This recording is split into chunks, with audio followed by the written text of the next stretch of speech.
Magandang araw at kumusta sa aking mga kababayang kapwa OFW dito sa ibang bansa. Kumusta po kayo? Kaya naman kung bago ka pa lang sa aking channel, huwag kalimutan mag-subscribe. Pindutin ang notification bell, share, like, and comment para updated ka sa mga video na aking i-upload.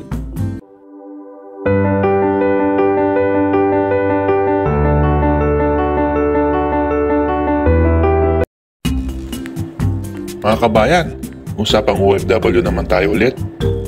Kasi ako bilang OFW ay malapit ang aking kumbaga nakikisimpatya ako sa mga OFW kasi isa rin akong OFW na kagaya nyo. Alam ko kung ano ang nararamdaman ninyo. Kaya naman samahan nyo ako sa video ito, ating talakayin ang mga bagay-bagay na bumabalot sa pang-araw-araw nating pamumuhay bilang isang OFW dito sa ibang bansa. Ito matanong ko, bilang OFW, ano ba ang mga bagay-bagay na dapat nating unahin?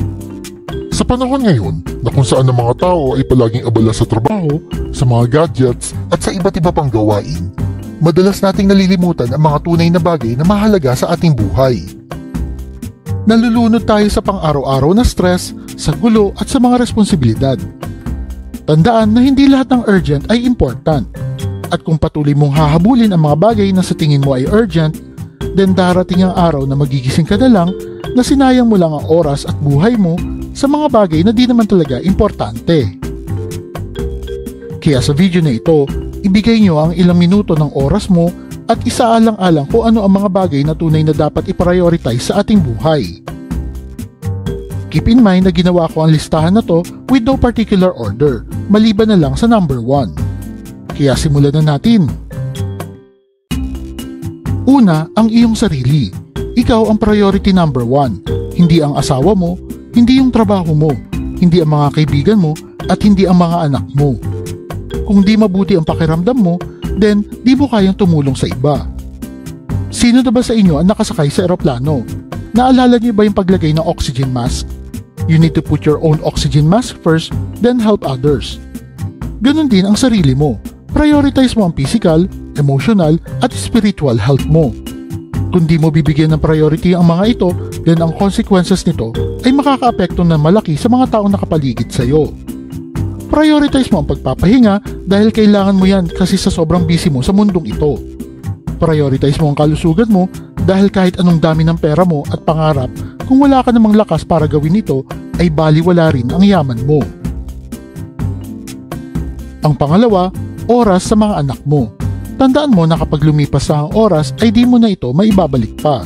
At kasama dun ang oras sa mga anak mo. There is no rewind. Tingin mo ba na pwede ka magtrabaho muna ngayon at saka mo na lang sila makakasama? Di na sila magiging bata uli. Kaya wag nating hayaan na lumipas ang panahon na di sila nakakasama at i-enjoy ang pagiging musmus nila. Dahil di mo napapansin na lumilipas ang panahon at may iba't iba na silang priority sa buhay nila. At di ikaw yun. Ang pangatlo, ang pagpili ng partner sa buhay.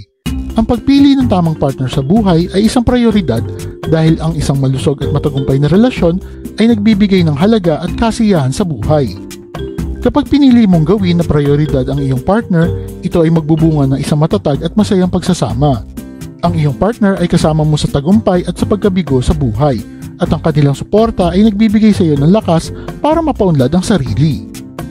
Halimbawa na lang na kung ikaw ay may pangarap na magkaroon ng magandang pamilya, ang pag-prioritize sa iyong partner o sa pagpili nito ay nagbibigay ng daan sa mas matibay na pundasyon para dito. Ang pagkakaroon ng malasakit at pagmamahal sa isa't isa ay nagbibigay ng inspirasyon para maging mas mabuting tao at maging magandang ehemplo sa mga darating na henerasyon. Ang pang-apat, oras kasama ang iyong mga magulang. Siguro ay di maayos ang relasyon mo sa mga magulang mo o ayaw mo silang makasama. Pero in reality, ay bilang na lang ang taon na makakasama mo sila. Siguro ay meron na lang 10 to 20 years mo silang makakasama, then maaari na silang mawala forever. At kung tuwing Pasko mo lang sila binibisita, then 20 times mo na lang sila makakasama. Pero ang good news ay may paraan para ayusin ito. At ikaw yun. Yes, tama, ikaw. Dapat bigyan mo ng prioridad ang oras na makasama ang iyong mga magulang dahil sila ang nagbigay sa iyo ng mga aral at pagmamahal na nagbukas ng mga pinto patungo sa iyong kinabukasan. Ang mga magulang na naglaan ng kanilang oras, panahon at pagsusumikap para maabot mo ang kinalalagyan mo ngayon, kaya dapat bigyan sila ng oras at halaga. Bukod pa rito, ang oras na iyong ibibigay sa iyong mga magulang ay nagpapakita ng respeto at pagpapahalaga sa kanilang papel bilang tagagabay sa iyong buhay. Ang relasyon mo sa iyong mga magulang ay naaayon sa magiging gabay mo kung paano mo palalakihin ang iyong mga anak. Ang panglima, ang iyong savings. Matapos natin pag-usapan ng tungkol sa pagpapahalaga sa sarili at ibang tao, pupunta na tayo sa isa pang importanteng bagay sa buhay natin, ang pera. Tandaan na ang pag-ipon ay ang first step sa iyong financial confidence. Ang pagkakaroon ng emergency fund ay maaari magbigay sa iyo ng peace of mind kung sakali may mangyari sa iyo at di mo na kaya magtrabaho. Sa pamamagitan ng pag-iipon, nagkakaroon tayo ng kalayaan na piliin ang mga oportunidad na magdadala ng mas magandang buhay sa atin at sa ating mga mahal sa buhay. Ito rin ay nagbibigay ng daan para sa pagtusto sa mga pangarap at layunin natin na nagbibigay ng inspirasyon at direksyon sa ating plano sa ating buhay. Ang pang-anim, ang iyong pinagkakakitaan. Aminin man natin o hindi, importante ang pera. At sa mga nagsasabing di importante ang pera, well, pwede niyo naman yung i-transfer sa bank account ko o sa Maya account ko. Well, jokes aside, ang pera ay parang gasolina natin sa mundong ito. Mahirap mabuhay kung wala ka nito at lalo na sa panahon ngayon na lahat ng bilihin ay pamahal ng pamahal. Kaya mahalaga na bigyan mo ng priority ang iyong pinagkakakitaan dahil ito ang nagbibigay daan sa iyo para matustusan mo ang mga pangunahing pangangailangan mo at ng iyong pamilya. Ang iyong trabaho o pinagkukunan ng kita ay nagbibigay sa iyo ng financial security kung saan maaari kang maglaan ng pera para sa mga pangarap mo, magtustos sa edukasyon ng mga anak mo at magkaroon ng emergency fund para sa mga di inaasahang pangyayari. Halimbawa na lang, kung ikaw ay isang breadwinner sa iyong pamilya, ang iyong pinagkukunan ng kita ay may malalim na epekto sa kanilang kalagayan at kaligtasan. Bukod pa dito, ang pagiging responsable sa iyong trabaho at pinagkukunan ng kita ay nagpapakita lamang ng integridad at pagmamalasakit sa mga taong umaasa sa iyo. Sa ganitong paraan, ang pagbibigay ng priority sa iyong pinagkakakitaan ay hindi lamang tungkol sa iyong personal financial stability, kundi pati na rin ito sa pagmamahal at pangangalaga sa mga mahal mo sa buhay. Ang pangpito ay ang iyong personal growth. Kailan ka ba huling nag-invest sa sarili mo? Yung tipong natuto ka ng bagong skill upang gumanda ang buhay mo. Ang personal growth ay mahalaga upang mapanatili nating updated at makasabay ang ating sarili sa mga pagbabago ng mundo. Sa mundo kasi ngayon na patuloy na nagbabago at umuunlad, ang kakayahan natin mag-adapt sa mga bagong teknolohiya at updates ay mahalaga. Ang personal growth ay nagbibigay daan para sa mas mataas na antas ng self-fulfillment at satisfaction na nagbibigay saysay at kasiyahan sa ating buhay. Ang personal growth din ay nagpapalawak ng ating kakayahan na makakita ng oportunidad at mga nagbubukas sa pintuan ng posibilidad para sa magandang kinabukasan. Ito rin ay nagpapalakas sa ating self-confidence at self-worth at nagtutulak na mangarap ng mas malalim at mas mataas na layunin sa buhay. Ang pangwalo, ang relationship mo sa mga kaibigan mo. Dapat bigyan ng priority ang mga kaibigan sa buhay sapagkat sila ang isa sa nagbibigay ng suporta, kasiyahan at kahulugan sa ating buhay. Ang mga malalapit na kaibigan na may magandang relasyon ay mga mapagkakatiwalaan natin sa oras ng kahirapan at tagumpay, nagbibigay ng malalim na koneksyon at nagpapahalaga sa ating buhay.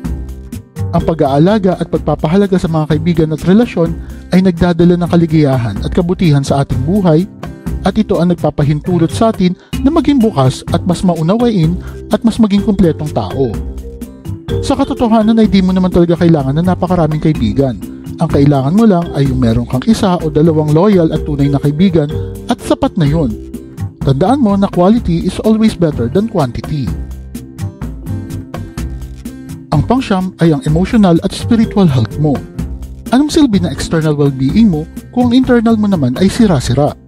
Sure na ipapakita mo sa ibang tao na masaya ka, ngunit sa gabi ay hirap ka namang makatulog. Ang emotional health ay tumutukoy sa ating kakayahan na harapin at pangalagaan ng ating mga damdamin at emosyon na nagiging pundasyon ng mas maayos na relasyon, effective na komunikasyon, at ito rin na nagbibigay sa atin ng peace of mind. Ang spiritual health naman ay nagbibigay kahulugan at direksyon sa ating buhay, nagdadala ng pagtitiwala, pag-asa at kaligayahan. Ito ang nagpapalalim ng koneksyon sa ating sarili at sa iba, na nagdadala ng lakas at kapanatagan sa gitna ng mga pagsubok. Sa pamamagitan ng pag-aalaga sa iyong emotional at spiritual health, mas nagiging balanse at makabuluhan ng ating buhay na nagbibigay daan sa atin ng matagumpay na harapin ang mga hamon ng buhay. Ang pang-10, ang iyong investments at business. While di mo kaya magtrabaho habang buhay, kailangan mo matutunan kung paano mag-invest o magsimula ng isang negosyo. Ito ang madalas na binabaliwala ng mga tao ngayon.